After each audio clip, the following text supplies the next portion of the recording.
নিশীথ নীরব পায়ে নিভৃতচারীর মতো হয়তো পৌষ আসবে, প্রত্যহ সাদা কুয়াশায়। কারোর দারিদ্র চাহনিতে কিচ্ছু যাবে আসবে না তার, কিন্তু যার আরও বেশি আসবে যাবে না ও যার যাযাবরের নামটা জানা হয়নি বলে ও কয়েক মিনিটের জন্য তবে নাম্বিক হতচ্ছাড়া। অপ্রাপ্তিতে মোচড় দেয় হতচ্ছাড়ার মন থেকে দেহ।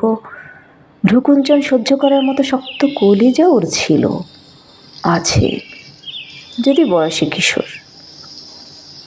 নতুন পৌষ আর তাকে পেষণ করতে গেলেও পারে না। পৌষকেও পিষতে চায় পায়ে পায়ে। ভোরের পৌষে কাঠখড়ের আগুনে সেকেনে হস্তপদদ্বয়।